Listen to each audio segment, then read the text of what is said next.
Okay, so this is a bit of a review of the kit that I normally take, particularly when winter camping. At the same time, I will be also showing how the Polarmond all-in-one sleep system actually packs in the bag. I do get a lot of questions as to how small does that pack, how packable that is. So it will be a bit of an opportunity to also show how that all packs in the bag.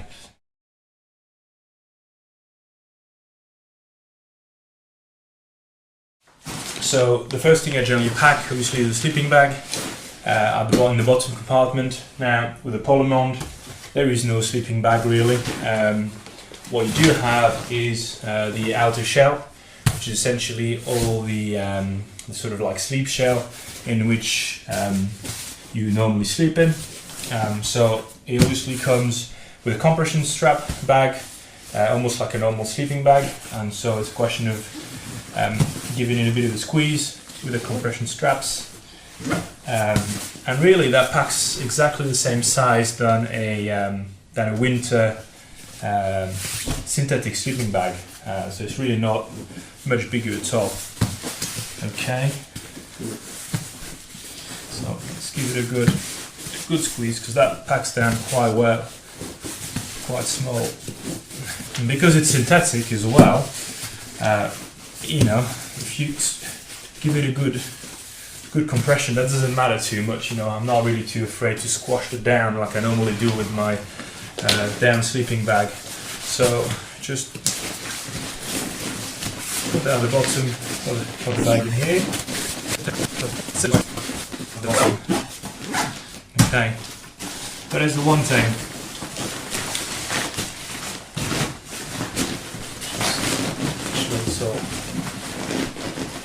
Okay. So now, I generally normally pack my tent, and in here there is a tent. It's a kind of almost a half a tent. That's what they call the tent module.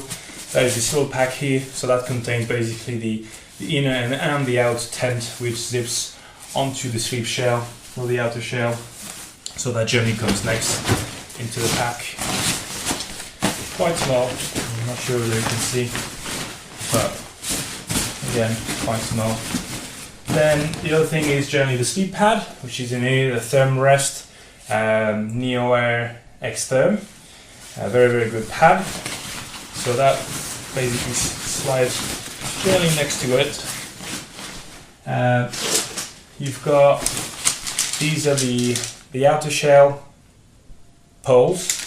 These are the tent module poles, and these are the pegs. There's 12 pegs in there, but in fact you don't really need that many generally. The whole system can actually be pegged with only just 2 pegs in good weather. If it's a bit more hectic, maybe I would say up to 6 or 8 is generally enough. So I generally slide that down in here. These can come on the side, so they come quite handy there. So put them there, and they're quite bendy as well, which fits quite nicely the shape of the actual bag itself. Always a nice thing to have. That's it. Really nice and get this strap on. Okay, right. And this is the sleep liner. So it could almost be compared to a very lightweight sleeping bag. It is a little bit different than a sleeping bag in a sense that there is no hood, and it's almost more like a blanket really, although it has a food bag and you can zip it up, so it's almost like a half sleeping bag, half blanket in a sense. That weighs 800 grams, so it's quite light, and I normally don't take it with the Polarmond sleeping system, but because it's going to be fairly cold this weekend, the forecast -5, -6, I think this is about the limit really they can go without the sleep liner. This all-in-one sleep system from Polarmond is rated down to -30 degrees Celsius, and obviously at -6 it starts to be a bit low without using the liner, so I will take that, make sure I get extra comfort. So it is literally just a synthetic liner, very lightweight. It has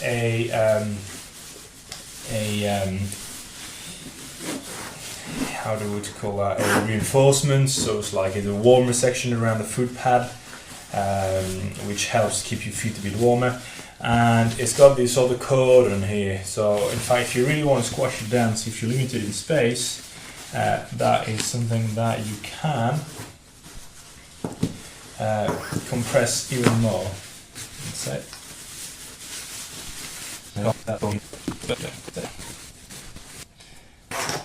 And in that case, it actually becomes very, very small.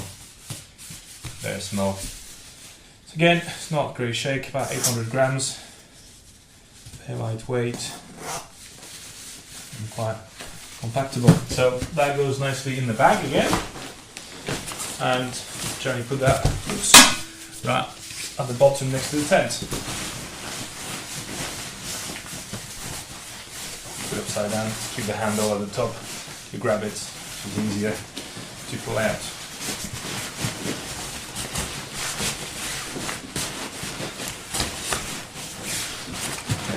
Right, so from there I do have still quite a bit of space. The next thing I'll generally pack is my gas stove, quite essential really.